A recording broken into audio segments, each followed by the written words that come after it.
obeti lisolo ya beni kasi beni kuna bino nde bobo bandeko na biso non bino ba rwandais non na beni kuna situation beni kuna eza débloqué eza situation ya politique eza premièrement eza juste koyokana mais pour les banana ba rwandais bambokana oui eza koyokana parce que na kata guerre wana okomona général aza général à faire d'essayer mo pas soutenir ba rwandais wana eza bon.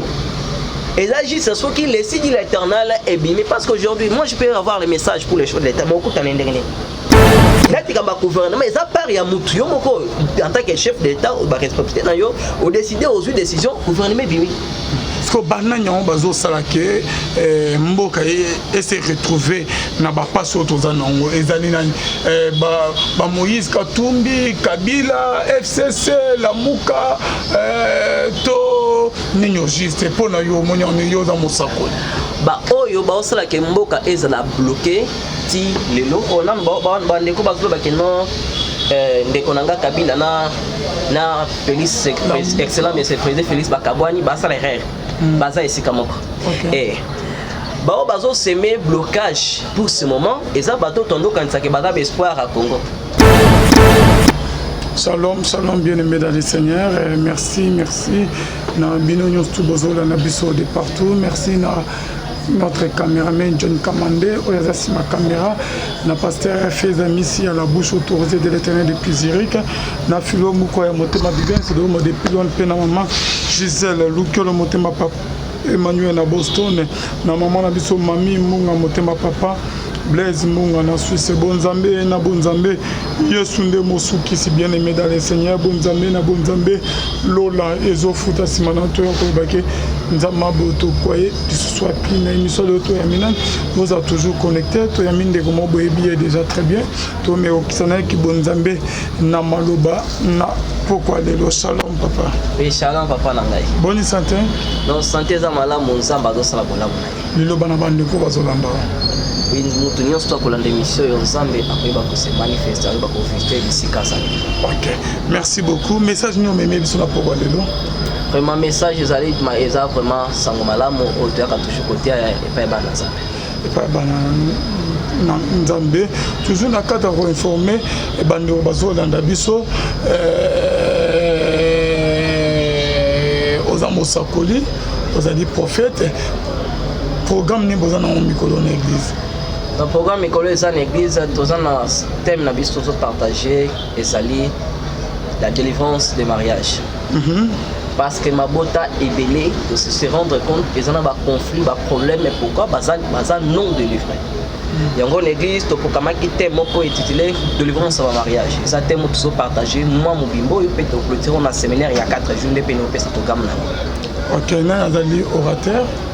Orateur bazali, orateur ils l'évangéliste Josué Lokama. Aza comme orateur, pena ba miso ba koyeba ko indiquer wana toza biso fesi la boko. Ok, merci beaucoup.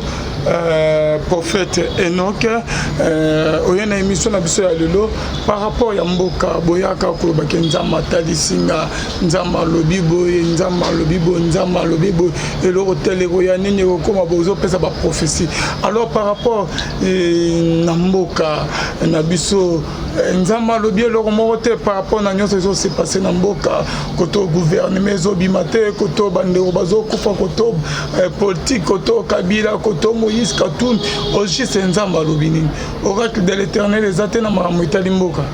Oui, pour makambo etali mboka nzamba mesana ko lobela biso pe na tingai na mesana ko loba oyo nzamba la kalo alobeli ngai oyo nzamba la kisingai. Mais concernant makambo nyonso ezo salama oyo mboka na biso moment oyo soki mutu abimisi prophétie ki mezali akosi. C'est-à-dire mboka na biso makambo eza malamu te. Pourquoi batu ba violer alliance Nanzambe? Banan ba violer alliance Nanzambe. Batu ba violer alliance Nanzambe premièrement ce sont les hommes de Dieu. Ba celle Nanzambe ba violer alliance Nanzambe.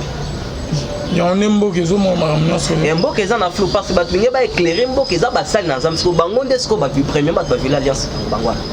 Ba aîné.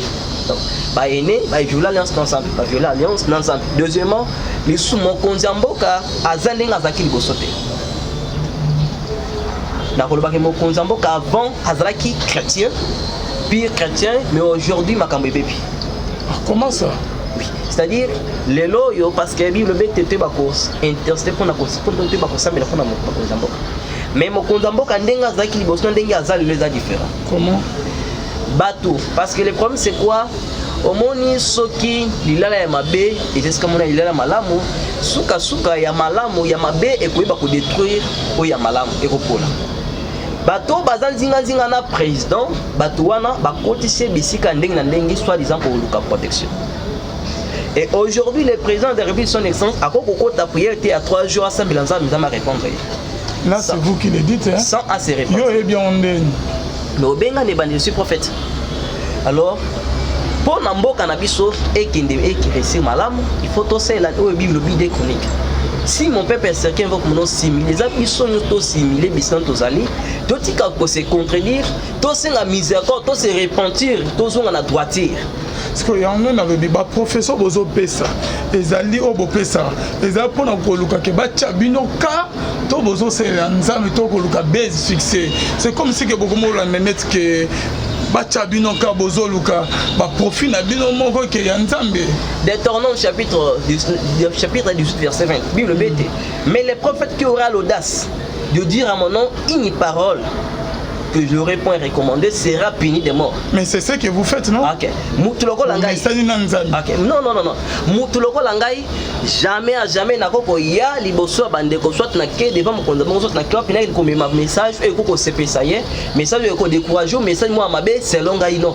Dit si moi je passe pour dire ce que ainsi dit l'Éternel, il faut na mima juste au nzambalobi. Ainsi dit l'Éternel en Israël. Ainsi dit l'Éternel si Dieu te parle. Te pas que ces années boyo karalende ngeni boso na nzambe. Les ana façon bela ko kazambe. Moïse il a kina Moïse ko tal exemple ya na par exemple Moïse azakina ba façon batamoko azoka voix batamoko la songe batamoko notre Dieu nous parle d'une manière d'une autre. Que to beta lisolo Moïse c'est to beta lisolo ya prophète notre. Yanga ezana façon no kanzambe. Nzamba lobelanga na kata vision. Alobelanga na kata songe. Alobelanga pe na voix audible. Oyo qui vraiment nzambe. Inazo kanzamba zo belanga yi. Ça m'a qu'à mettre fois. Alors, Dieu peut me parler comme ça et je sais aussi discerner la voix de Dieu. Je sais aussi discerner la voix de Dieu. Et lorsque Dieu me parle directement, je copie ce message. Message, les autres pas à côté, j'ai reçu quand tu as bien un téléphone. Oh, on est comme on a réservé comment on a pour éviter des problèmes. On est comme on a passé après qui prophétie à boyer, pour que ça m'était à boyer, pour que ça m'était au juste, parce que les signes, les terrains, mais pour l'année, les autres, ça battait. Non. Vous connaissez quoi aujourd'hui, Batou Bazoto, ça les sous-embêter. Prophétie en dehors Zoloba, il y a date ni baja prophétie il faut un peu clair hein. Nazo banat prophétie na tio seulement à rappeler qu'il il paraît sur le 15 février à quoi rappeler qu'il espérait ce qu'il y a le 21 mars la prophétie on a rappelé ngango tout ce qu'on soit dans la vidéo non mais c'est important alors nous les hommes de Dieu aujourd'hui c'est qu'ils ont dérangé biso makasi c'est pour nous bien bandeli il faut basel dans un bazon en alliance dans un grand ensemble ezo parce que on a mutu alaya la muki aye ko pesa juste ce message pour bachayeka ba chayoka problème exact mais lobby après so les gordo lelo ba bimo na soto lelo te e ko bimo lobby ko tango ye ko posa message na kombo ensemble bisika ça ne va pas yobi que ça va bisika ça va bi que ça ne va pas bakotala yo mais yeba que lobby après lobby au récolter oyo semé non pardon zo bani ba message en ya lukuta mais tokolobani parce que vous connaissez quoi ngapena kote ce message na message mon aso que la chaîne moko na mikaki c'est-à-dire lorsque Dieu nous parle lorsque Dieu nous parle apesi message et ça le message mususu o soki tomi kitisi epa inaye makambo échanger et ça mususu atabomi kitisi bomi kitate et ko changer te. Par exemple, il y a bana Israël, Abraham a sali kamara moke nzamba lobeli ndeza boeli botano yokotaka bombu pendant telle année. Message wana ata peuple Israël a s'incliner à beti mutu na sa sali ndeni message wana ko changer te. Il faut ba comme ba exécuter en. De même manière aussi nous les enfants de Dieu, il y a des certains messages ceux qui nzamba lobi, il faut que ça. Parce que yo pèse par exemple message que ndeza benga na vanda na yo lobi que non d'ici les 31 peut-être janvier il faut longwa yolo au kota commune pambate likame komi na yo nzambe nda lobi lorsque Dieu a dit cela c'est doit avoir compris il faut que ça m'assurer na santé pona kembo nzambe laksa parce que par rapport à Namakamozolo l'homme de Dieu obedi le soleil les 15 les 21 que ba message récité aux 8 mais c'est comme si binomoko ba pasteur ozolo ba bozo que molimo nzambe mutelo elobi no nzambe mutelo lobi no mais bozo que ne changer sur pourquoi parce que tout le monde qui a changé langage non tant OK na émission sous c'est pas de on a moi qui OK na PC mbote na CPN makas OK on changer langage comme au côté sous muto ba professeur après ça ba message à les 15 na les 21 oh lobby qui est dans message et jouer la question qui a dans nzambe mais au kondo que non pourquoi vous changer langage ce qui réellement que nzambe motu azo le belabino tali c'est caméra américain peut répondre parce que zobi même on dirait que nzambe azo le belabino parce que nzambe lobby il faut kangama toujours na ainsi dit l'éternel nzambe yebiso ko changer langage te ba yebisinga ko leka na émission moko o changer langage au komisu ko kotela ndekwango au komisu ko diemé na sima ba prophétie na ko affirmer que makama loba ki eza ya solo mais kana website ngai na ko expliquer boy mutu moko ta ko laksanga vidéo oyo ngai na kotela ki ndeko wana na défendre ba prophétie na yete eza bande ko na yo ba journaliste par rapport na modèle bande na ba journaliste c'est-à-dire azozwa titre atie na ye c'est ko chakaka yo ndimaki on dirait na émission wana ndimaki émission soko la ndimaki non soko la émission wana très bien Hollande l'émission au comment nanga bisika na changer langage te pona ndeko wana te parce que nous sommes là pour dire la vérité rien que la vérité parce que les bota na Zambé ils doivent être délivrés mais aujourd'hui beaucoup de chrétiens Bozana ba point d'interrogation vous ne connaissez plus le vrai et le faux pourquoi à cause de nos frères prophètes, nos frères pasteurs, nos frères évangélistes. Aujourd'hui, l'Ibota Nazambe est continue à confession. Confusion, il n'y a plus de souté, wapi ya vrai, wapi ya faux. Et comme yozano, on va na yoza vrai, nous t'avons un téléphone, nous t'avons mis un commentaire, oh yo escroc. Pourquoi? Bah mon escroc, bah les qui est belé. Concernant le message, que ce soit les 15, que ce soit les 21, ngai na tikala koloba yango te mais au moins na lobaka ngo na tikala koloba yango te mais au moins na bi message e outie pa ya nzambe ekokisamaka nzambe bi dende sakate c'est-à-dire lorsque Dieu te révèle quelque chose que le 15 et le côté il fait salam le 21 le côté il fait salam Dieu reste l'infini ne se contredit jamais l'ainsi Dieu l'éternel ne peut jamais changer so au moment mon sang de mémoire j'ai reçu une sœur en France c'est quoi nos ebisangani ni abi akende ko tuna prophète moko volonté ensemble abi mbali on azana mbali mo azana Congo ko tonga na France est-ce qu'aza volonté ensemble ou pas c'est prophète a confirmé que nous avons volonté ensemble après quelques jours lorsque Makambo s'est multiplié lorsque Makambo est changé Mubali c'est on a dépensé bon on a bien mbalo na porte mbalo na balukeli a fondé tout ce qu'on ba kabwani les prophètes ont changé de langage c'est-à-dire l'instinct de l'éternel ne change pas oui c'est ça ne change pas yo kuno changer maloba te parce que comme c'est une affaire batinde nga balien baninga oh soko la très bien na kati kuna okoti très bien olandeli yango yomoko okomo na kati émission wana même ata kombo ninga na tanga te ah bon oui c'est quoi yo et ça bande ko na bino ba journaliste bangonde bazo sala baba kokoma pona tout alisa batu tout ce qu'on songa na kaka ko ba likambo wana OK ninga na pesa ki message na ngai on amona ki un point pas OK, c'est bon, prophète Enoch, non, c'est pas non, makasi. Ce qu'on peut n'amboga bolobinin, gouvernement bazo calé. Bon, na boezara makama molidi to, ba politicien na biso ba lingimbo kateto bazo combattre ndemo konzi mboka na biso, oyazali Moïse, ayoko sauver mboka na biso, Fatou tozo mona kada Josué, ayoko kotisa RDC na la terre promise, ko abo sensa biso, ba passer otomona pendant 32 ans ya Mobutu pendant 18 ans. Il y a Kabila fils Abo Sabiso Bapasan. Qu'est-ce qui se passe aux Nzambe à quoi intervenir? Zamba zaka prêt pour la intervenir dans la situation nous pas dans belle mais so ibanze ba mi kitisi ba ye pa inaye aujourd'hui soko tuna ministre so qui premier ministre tuni peut-être excellent mais au tuni excellent mais le président a promis que tout va bien pendant qu'il faut bâtir na bâtir souffrance peuple azomo na le peuple souffre souffrance au peuple azomo na ndefo bâtir na mutu na bango ba ki lukanzam izamba ça Zamba débloqué. Il y a aussi, il faut savoir, il y a aussi la part de l'homme, aussi la part de Dieu. Par à Moutou Ezali, il y a Zamba Pesali. Là, tu as un gouvernement, il y a part à Moutou, en tant que chef d'État, ou responsabilité, ou décider aux décisions, gouvernement bibi. Parce que Banagnon, Bazo Salake, Mboka et s'est retrouvé na ba passe autres anongo. Ezali na Moïse Katumbi, Kabila, FCC, Lamuka, to Nino juste pour na yo monyo yo za Mosako.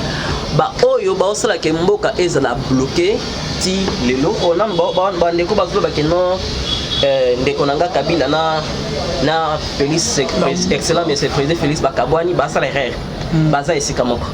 Et bao bazo semer blocage pour ce moment et ça bato tondo kanisa ke baza espoir à Congo. C'est-à-dire na ko meko beta likolo no mona bemba. No mona ba ndeko ya Lubumbashi wana Moïse et comment on a mis et tout le monde parce que il y a beaucoup de choses. Aujourd'hui, les hommes politiques du Congo, ils sont intérêts à peuple, ils ont peuple, ils ont la maman, azana mwana na ye babotana papa moko boye ils ont tout le temps mwana zobela mais bon batinda ye moko dazolia. C'est-à-dire aujourd'hui en politique à Congo, c'est l'année politique et non pour la peuple mais pour la maboum na bango. Parce que Mboka ils ont souffrir, qu'est-ce qu'il faut faire? Yo dans Mosako. Oui, Mboka ils ont souffrir et là il faut tout ça là pour na mamo échanger, il faut tout quitter tout mingu mamato quitter pas makolo Yesu Christ. Tozonge pa na ye a changer makambo. Mboka sambela déjà nyon soit tika na maboko na yanzambe. Kotika na maboko nzambe to mona na kata Bible za na roi moko Josaphat azalaka pe roi abandaka bien nzambe tout ce qu'on sort. Maintenant moi je t'en comme dire ami quitter ça que les sous. Bisika eza tout va bien, on doit dire que tout va bien. Bisika eza mabe to ba eza mabe parce que makambo ezo ke ni malamu te. Alors il faut ça censé tongu mama ipa ya Yahweh. Ba autorité bazana ba ça fait cela une semaine j'étais dans le palais du peuple. Je t'ai invité par autorité moko. Tant autorité na moningai, c'est-à-dire kanise na koyeba koyebisa ye que 2023 ko poste c'était l'année 2023 ko sala boye mais ana surprise na ye na ko memele makambo eza réel. Makambo eza réel ni eza sur la population. Tout la population souffre. Oui, la population souffre. Il y a pas une population souffre. C'est-à-dire tant attendre la mituka amoni banzela mabulu nyonso tuye pa na ye amoni bat basenga bambongo na nzela ye pa na ye amona ngote. Atunga la population congolaise souffre mais oui, la population congolaise souffre makasi. Alors je lui ai prêché la vérité, je lui ai prêché. Alors ebisinga vraiment imamo ebisinga ezamba la bosno kango bi oui ngane bisio makambo eza réel so mettre en pratique okomona miracle na zambe. Éviter que mukumba ya peuple na kata lipeka nayo. Parce que dans na poste monene. Lorsque na prêché la vérité, ay m'a posé sango bandeko no bebi sanga ngote. No bi oui problème ezata bandeko ba kana prophétie, ba kana message malao mais yo message moko na no. C'est important, mais c'est important. Alors tant on a longé pa na ya moni tant on a longé pa na ye. Azua kabenga sandolo chaka bien merci beaucoup. Il suffit que moi j'ai fait mon travail. Le problème c'est quoi si le chef de l'État a un problème, bah gouvernement tout ce qu'on sort parce que bah sentir bah celle dans un badan dinga ni wa. La ceinture n'est montée dans ma vie. Ceinture n'est pas ma vie. Bah celle dans un badan dinga ne bah bazokoka kopé c'est bah vrai oracle de l'Éternel. Mais oui, il faut marcher avec l'insigne de l'Éternel. Tout le monde bat bazoko faboye. Nzam olobini nzamba lobi bah qu'on transmettre pas que chef de l'État. Et voit tout normal. Bat bakufi normal. Beni kuna na sentir à bassin de manas Moussa Mena il y a cette président message sur Beni qui non nous voyons dans la Bible le prophète a donc fait un message. A donc un message qui ne nous aucune guerre on est collègue mais est-ce que pour être Bible si mon peuple si Bible était un peuple qui marche sans révélation c'est un peuple qui marche sans beauté c'est le temps la révélation. Président a un problème mais pourquoi a la révélation te bande bazo pesaye. Abeti di solo ya beni kasi beni kuna bina ne bobo mabande ona biso non bino ba rwandais non na beni kuna situation beni kuna za débloquer eza situation ya politique eza premièrement eza juste koyoka mais pour les kana banana ba rwandais ba mbokana oui eza koyoka parce que na kata guerre wana komona général aza général a faire d'essayer mo pas soutenir ba rwandais wana eza bon. Et là, c'est ce qui le signe de l'Éternel est bien. Mais parce qu'aujourd'hui, moi, je peux avoir le message pour les choses de l'État.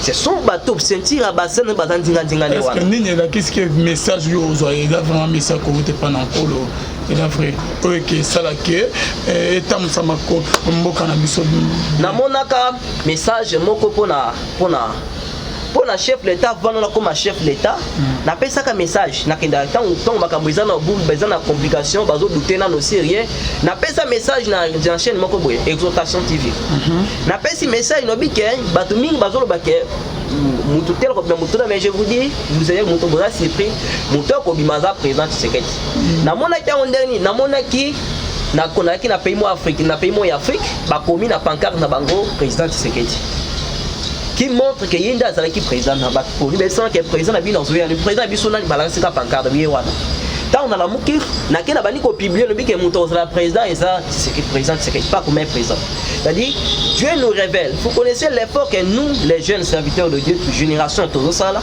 ba ene nem ba sala ngote. Moi, je vais prendre, chaque jour que Dieu a créé, je suis devant vous et les gens d'esprit est là.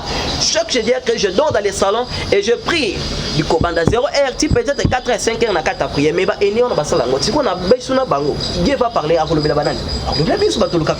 Au comment un message où on a révélé quelque chose pour le Congo, pour le Moko, pour le Bango, ce sont les élèves pour un message, un message pour la COVID-19.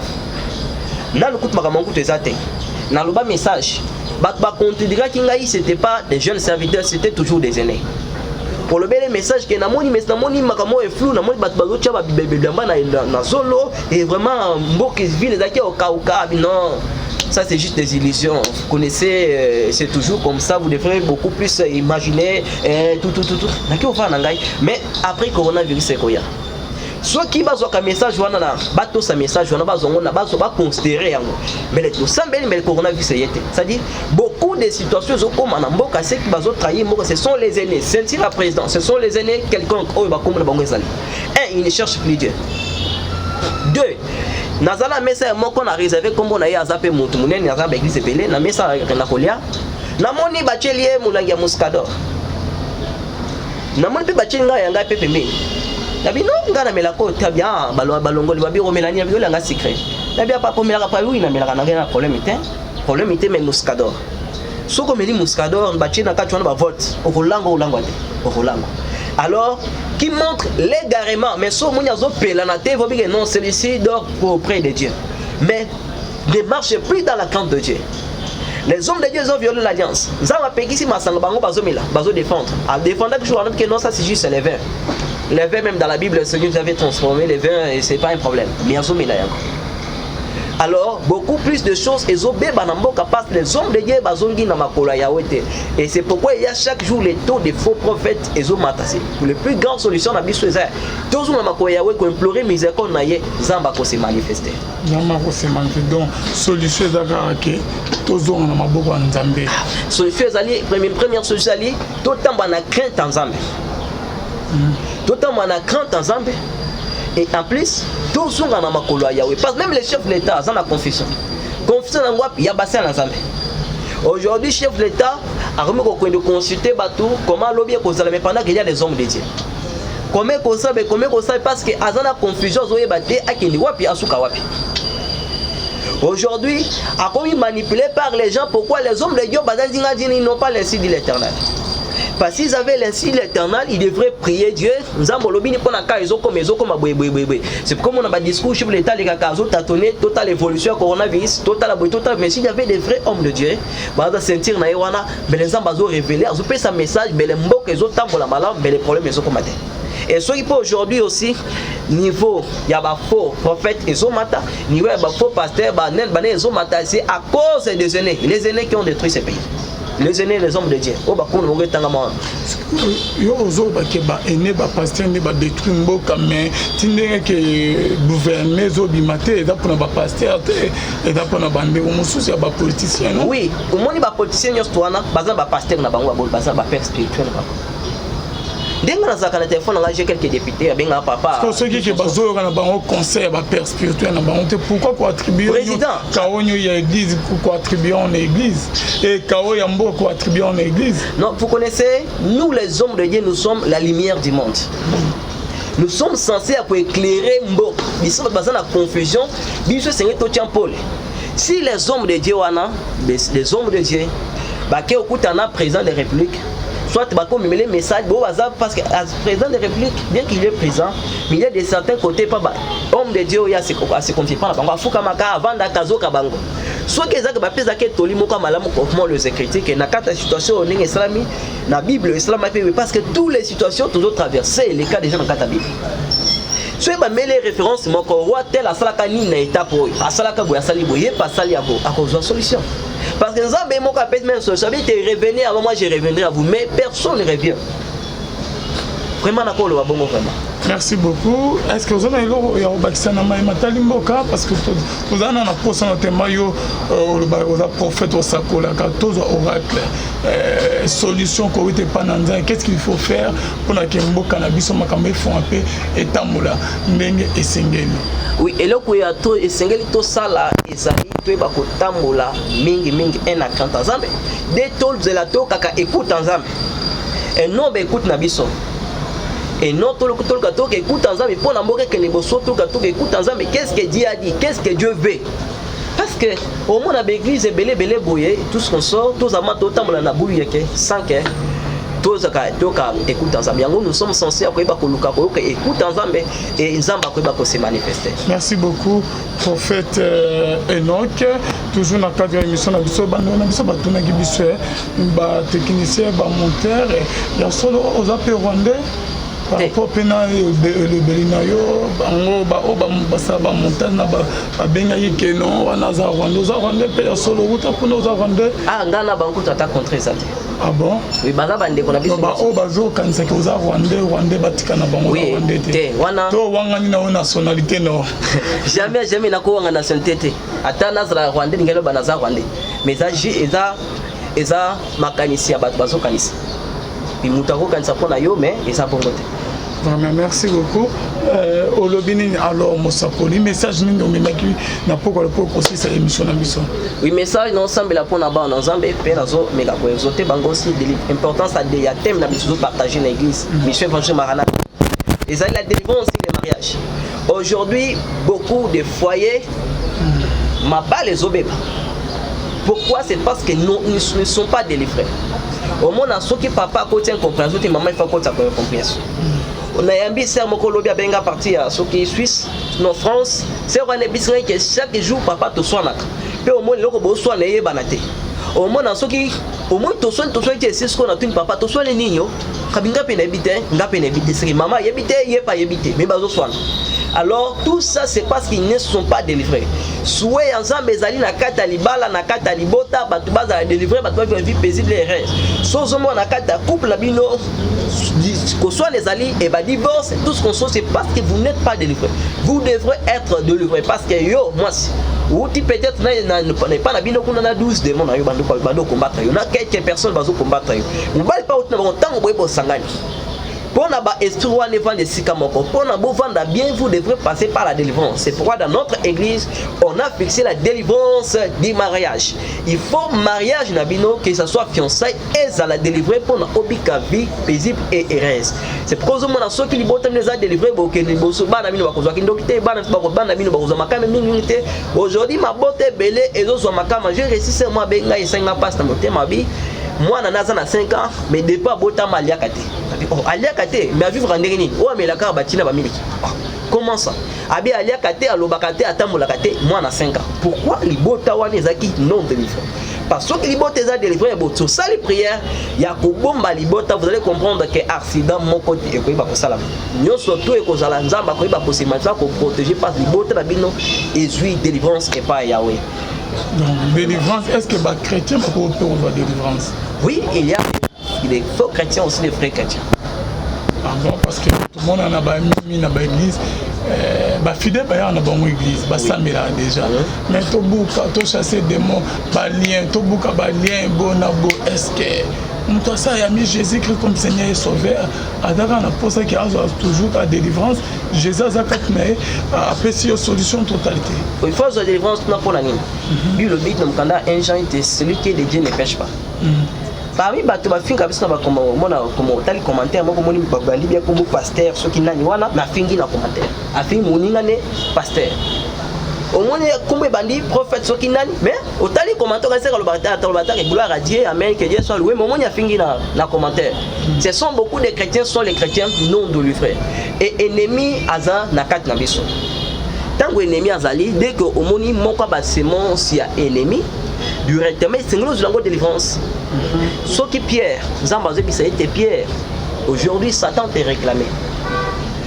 Satan a bandé réclamé au na boutou mais j'ai prié pour toi. C'est-à-dire lorsqu'un chrétien a peut-être réclamé pour la réclamation c'est la cause de réclamation on a bandoto na timuso bien na États-Unis maman na kandoto zaka na mboka na bango na mboka na bango makam peine état réseau marché terre au mona mutu assemble la je fais un prophète de délivrance prophète wana zakinini c'était prophète je réserve son nom alobi yabi que papa en tout temps je vois des femmes de nuit.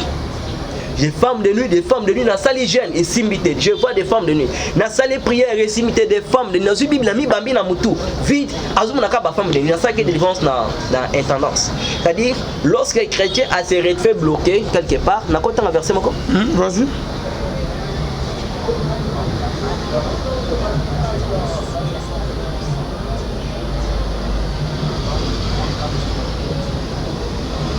Verset 1 Corinthiens chapitre 10 verset 13.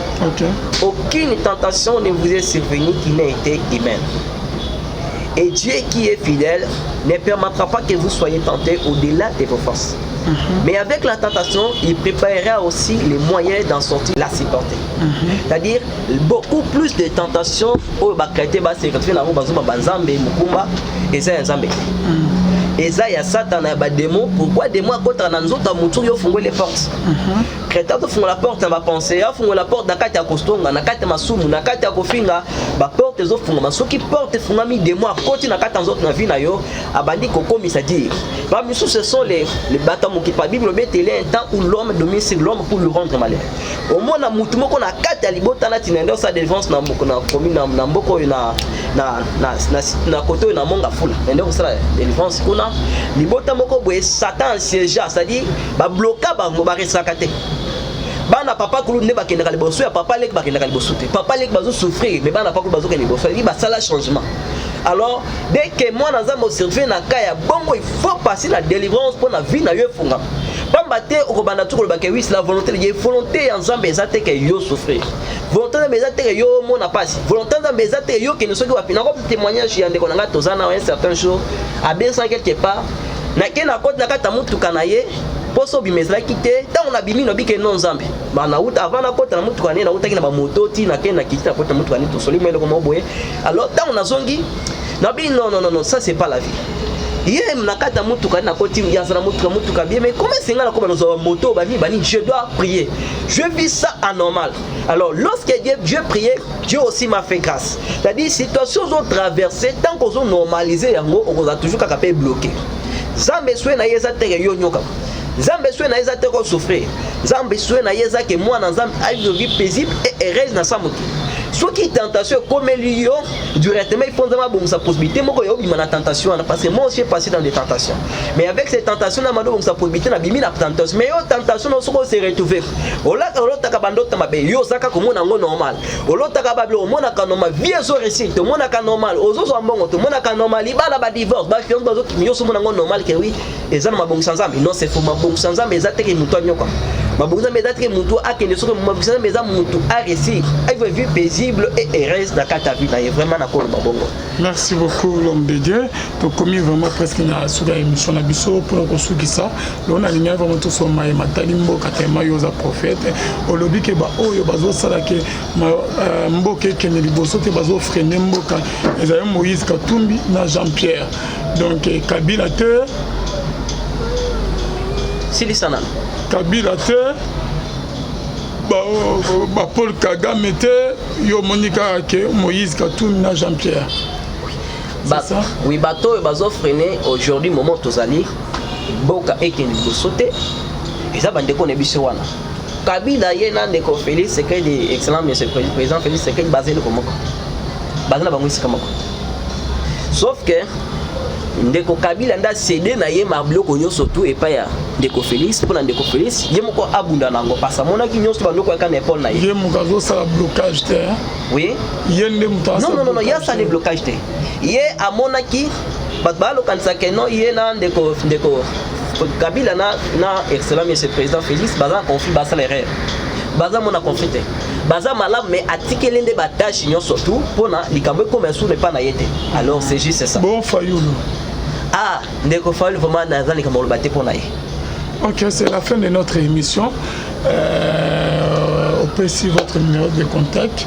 Merci beaucoup na Johnny Azaïs ma caméra. Na Kade na biso Kade ya famille na biso Yves Ipan. Wana leki na biso Kade na biso na ba Mike Nkamba. Wana mona liboso na biso. Donc message na Yasuka et votre numéro de contact. Oui, merci beaucoup vraiment. Message na Yasuka da nazo sambela pona yo moto sa na table, OK? C'est-à-dire, Yesu Christ qui na samu kilo, yo mutu remota mana via masumi ya badiamba bani je te condamne pas. Nazai mo melidam, nazai mo melmasa. Nazai mo sale ko. C'est-à-dire nazai qui violeur, ko violer bana basa mike, ko violer ndeng na ndeng. Mais Dieu m'a changé. Nazai qui mutu alichette, mutu banzete na kute na nzala ngai na nzete au so mona mutu. Mais Dieu m'a changé. C'est-à-dire, je ne suis pas venu te condamner. Yo mutu mbala na via masu. Yo mutu linga bana basi na quartier, je ne suis pas venu te condamner. Mais yeba ke Yesu Christ a lingi, il t'aime. A lingi au se repentir. A lingi au tambola correctement, sans ba confuster. Par là, j'aimerais prier aussi pour toi, yo mutu na ba ka situation ndeng na ndenge. Que ça soit tu es dominé dans le spirituel, ozaki domina bandoto, ozaki domina ba ka ndeng na ndenge, je vais prier pour toi. Peut-être le bazuta ko ba témoignage te me ko zango peut-être, mais je vais prier pour toi, Zambe akoyeba ko se manifester. La situation de traverser wana Zamba ko sur le bit. Dieu m'a apparu. Et il m'a choisi pour ta délivrance. Je t'ai pas, je t'ai rien. Mais le lot il m'a installé, m'a choisi pour te donner la délivrance. Yango, ceux qui disent mes consteurs, tu vas témoigner comme les autres témoignent dans un miracle, dans la rédivision, tout ce qu'on soit. Alors je vais prier pour toi. Soit ma inayo zanango biskawana, pesimba wili nayo. Simba mai nayo, pesima wili nayo, simba yango. Puis mutwana mai teo, ozana wili te zwali boko ne à droite. Tiana muto. Mais je vais prier pour toi.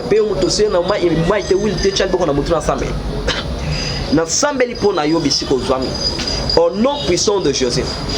Ngouya ya Yesu Christ dans la kata vina. Na détruire nyonso ya Satan dans la kata vina.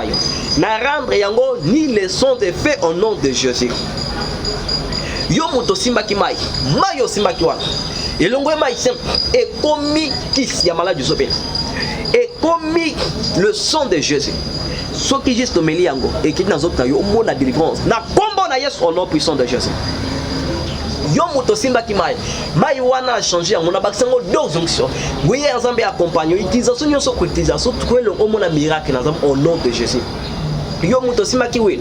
Oui le longo oui simple comme oui d'onction.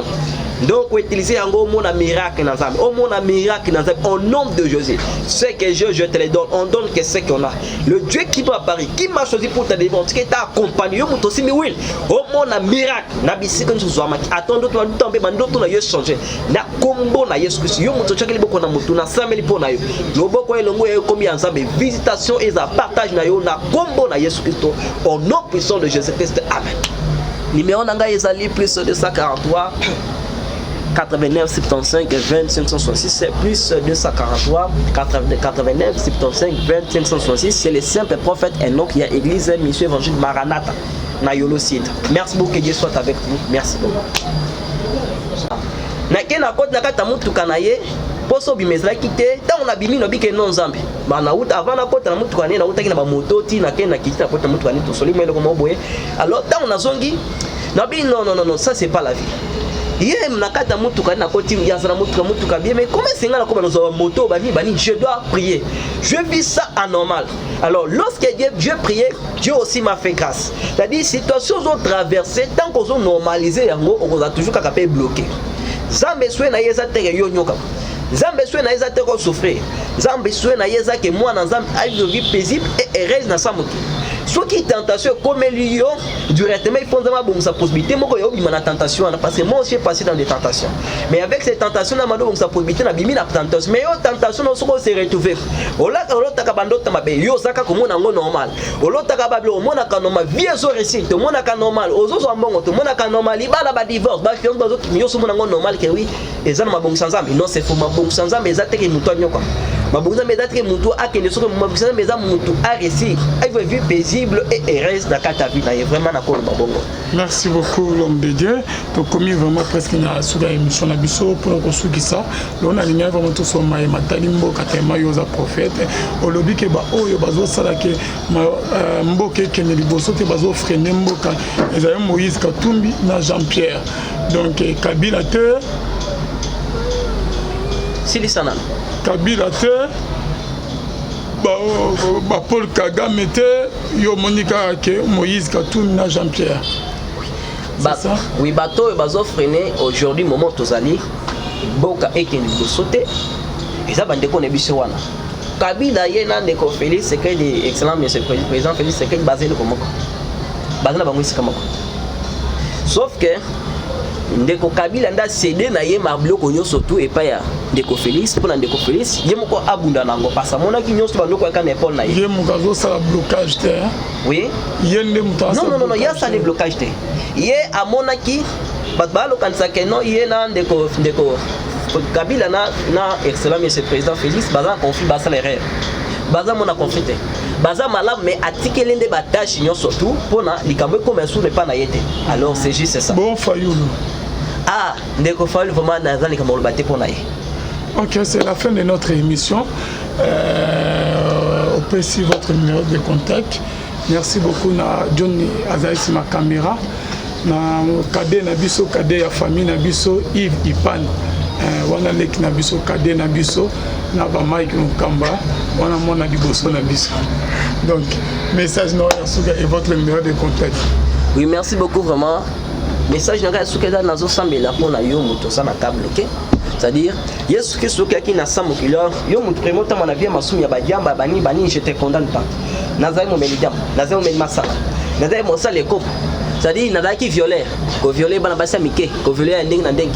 Mais Dieu m'a changé. Nazai qui mutu alichette, mutu banzete na kute na nzala ngai na nzete au so mona mutu. Mais Dieu m'a changé. C'est-à-dire je ne suis pas venu te condamner. Yo mutu mbala na via masumi. Yo mutu linga bana basi na quartier, je ne suis pas venu te condamner. Mais yeba ke Yesu Kristo alingi yo, il t'aime. Alingi au se repentir. Alingi au tambola correctement, zamba confister. Par là, j'aimerais prier aussi pour toi, yo mutu na ba ka situation ndenge na ndenge. Que ça soit tu es dominé dans le spirituel, ozaki domina bandoto, ozaki domina ba ka ndenge na ndenge, je vais prier pour toi. Peut-être le bazuta en cause ba témoignage, te me ko kozango peut-être, mais je vais prier pour toi, zambe akoyeba ko se manifester. La situation de traverser wana zamba ko peso lobi. Dieu m'a apparu. Et il m'a choisi pour ta délivrance. Je t'ai pas, je t'ai rien. Mais le lot il m'a installé, m'a choisi pour te donner la délivrance. Yango, ceux qui disent mes consteurs, tu vas témoigner comme les autres témoignent dans un miracle, dans la rédivision, tout ce qu'on soit. Alors je vais prier pour toi. Soit ma inayo zanango biskawana, pe simba wili nayo. Simba ma inayo, pe simba wili nayo, simba yango. Pe mutuana maite, ozana wili te zwali boko ne à droite. Tiana mutu. Mais je vais prier pour toi.